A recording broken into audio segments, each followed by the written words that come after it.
Es Claudia Sheinbaum, de 61 años, la nueva presidenta electa de México. Está casada y tiene 2 hijos, es miembro del partido Movimiento Regeneración Nacional Morena. Estudió Ingeniería en Energía y Física en la Universidad Autónoma de México y realizó un doctorado en Ingeniería Ambiental en la misma casa de estudios. Fue parte del panel gubernamental sobre cambio climático de la ONU que ganó Premio Nobel de la Paz en 2007. Sheinbaum, de ascendencia judía, radicó sus convicciones de izquierda y se convirtió en militante del Consejo Estudiantil Universitario. Recordemos que su primer cargo público fue como secretaria de Ambiente de Ciudad de México entre el año 2000 y 2006. Luego, en 2018, se convirtió en la primera mujer elegida como jefa de gobierno de la Ciudad de México. Y dentro de sus políticas ha incluido la movilidad, sustentabilidad y equidad social. Su administración ha estado marcada por una serie de políticas que se enfocan en la implementación de ciclovías, mejoras del transporte público y la creación de espacios públicos verdes. Ahora, en la presidencia, busca dar continuidad a las medidas del gobierno de Andrés Manuel López Obrador frente a la violencia y el narcotráfico y asumirá el próximo 1 de octubre. Es parte del perfil de la nueva mandataria mexicana electa este domingo en las elecciones presidenciales con cerca del 60% de los votos según datos preliminares del INE, y en segundo lugar quedó su contrincante de centro derecha, Xochitl Gálvez, con cerca del 30% de los votos. Vamos a analizar todo este contexto y los desafíos que ahora tiene Sheinbaum en la presidencia con nuestro invitado esta mañana. Se trata de José Joel Peña, internacionalista y profesor de la Universidad Autónoma de México. Nos complace recibirlo muy temprano. Buenos días. ¿Qué tal? Muy buenos días, José Enrique. Un gusto saludarte. Muchísimas gracias por la invitación.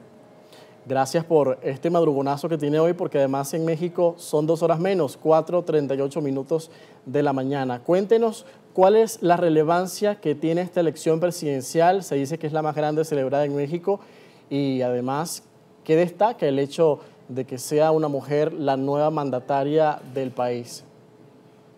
Claro que sí, pues mira, efectivamente, como lo señalas, de acuerdo con el propio Instituto Nacional Electoral, que es la autoridad encargada de organizar los procesos electorales, es la elección más grande.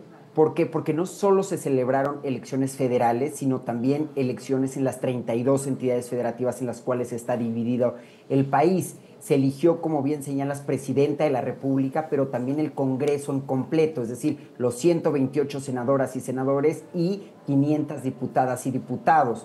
Además, a nivel de entidades federativas, se eligieron gobernaturas en algunas entidades, jefatura de gobierno en la Ciudad de México, congresos locales, ayuntamientos, juntas municipales y alcaldías, es decir, aproximadamente 19,000 cargos en todo el país. Es muy importante señalar que si tomamos en consideración los resultados preliminares que actualiza el Instituto Nacional Electoral cada momento, observamos que con aproximadamente el 70% ya de las actas capturadas, la potencial ganadora es Claudia Sheinbaum, con aproximadamente el 58.5%, lo cual es una cifra muy alta que representa, el apoyo popular que tiene la eventual mandataria, además de que representa la confianza que tiene el país en el partido Morena, junto con el Partido Verde y el Partido del Trabajo, que forman coalición y que también son los partidos del actual presidente Andrés Manuel López Obrador. Y en cuanto a tu pregunta, José Enrique, pues sí es muy importante el que haya sido Claudia Sheinbaum electa, porque es la primera vez que una mujer asume el cargo más importante de la estructura de gobierno en México, y esto se suma al número importante y creciente de mujeres que en todo el mundo han comenzado a ocupar puestos públicos de gran importancia.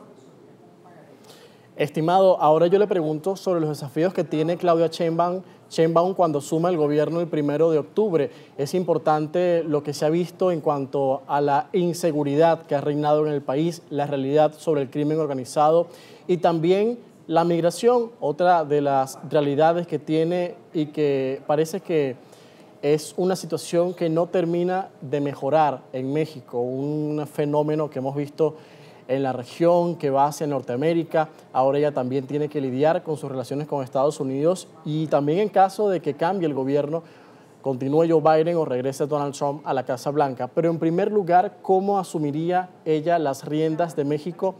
Un país que ha registrado altos índices de criminalidad. Si hacemos un conteo de las cifras, son 187.000 homicidios en el sexenio de Andrés Manuel López Obrador. Hay 30.523 asesinatos en el último año, y para la prensa también una realidad que no es nada agradable. Son 160 periodistas asesinados por lo menos en estos últimos 4 años. Efectivamente, el contexto es complejo y la nueva presidenta pues tendrá que, digamos, diseñar junto con su equipo de trabajo políticas públicas que puedan tener resultados en el corto plazo.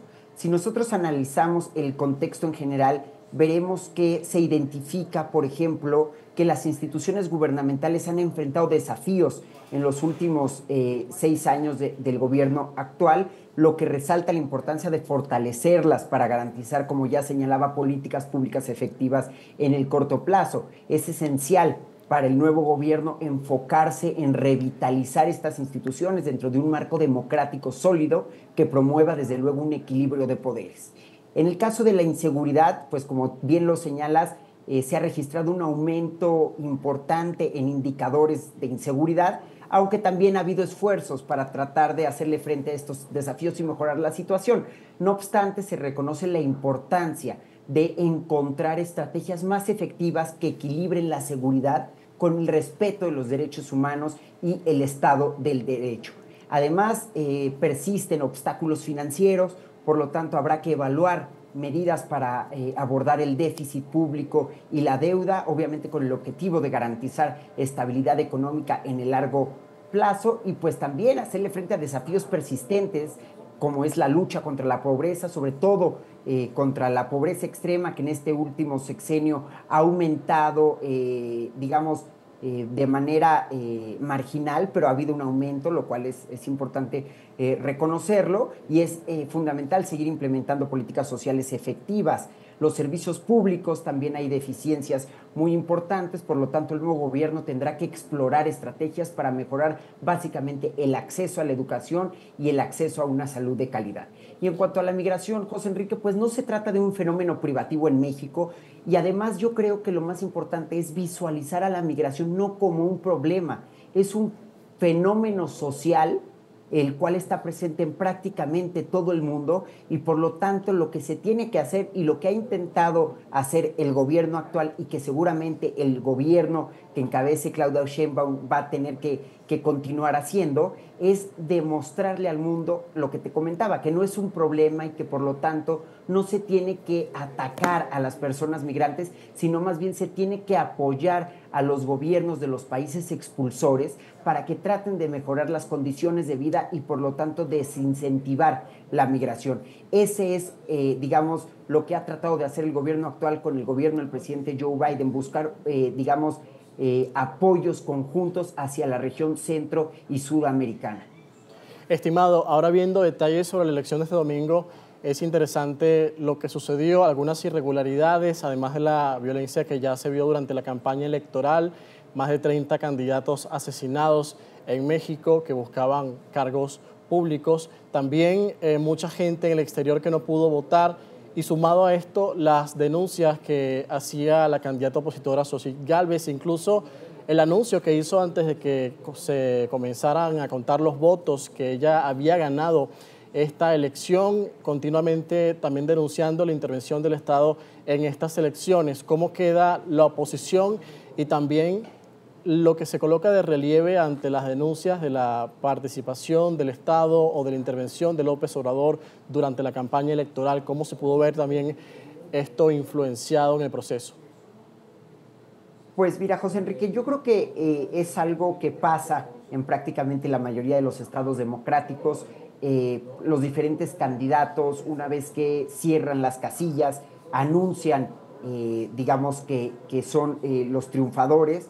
Eh, Creo que lo correcto siempre es esperar a los resultados oficiales. En el caso de México, lo que dice digamos, el conteo rápido, que es el conteo de las actas de todas las más de 180,000 casillas, si mal no recuerdo, que se instalaron en todo el país, pero básicamente ya no queda duda, pues con casi el 70%, pues más de, hay una diferencia de casi el 30% entre el primer y segundo lugar. En ese sentido, pues yo creo que ya no va a quedar duda de los resultados de la elección. Habrá que esperar cuál va a ser el resultado final, porque también se eligieron diputados y senadores. Todo indica que el partido Morena, junto con el Partido del Trabajo y el Partido Verde Ecologista, que forman coalición, tendrán mayoría calificada en la Cámara de Diputados, pero no así en la Cámara de Senadores, donde se necesitan 85 escaños y Morena alcanzará apenas aproximadamente 75. En ese sentido, pues tendremos que ver cómo va a ser este gobierno en términos de los acuerdos a los que llegue con la oposición. Por lo que se refiere a los problemas que hubo durante la jornada electoral, se podría afirmar que fue una jornada exitosa en la inteligencia del número de población que votó, el número de casillas que fueron instaladas en tiempo y forma, pero efectivamente hubo problemas, sobre todo en estados o entidades federativas donde hay altos niveles de inseguridad. Incluso hubo algunas personas que fallecieron en enfrentamientos en diferentes casillas, pero si nosotros tomamos el total, veremos que fue un porcentaje mínimo en el cual hubo irregularidades. Muchísimas gracias, José Joel Peña, por acompañarnos y ofrecernos este análisis sobre las elecciones presidenciales en México, las más grandes de su historia y en la que resultó ganadora Claudia Sheinbaum. Gracias. Un abrazo, José Enrique. Saludos.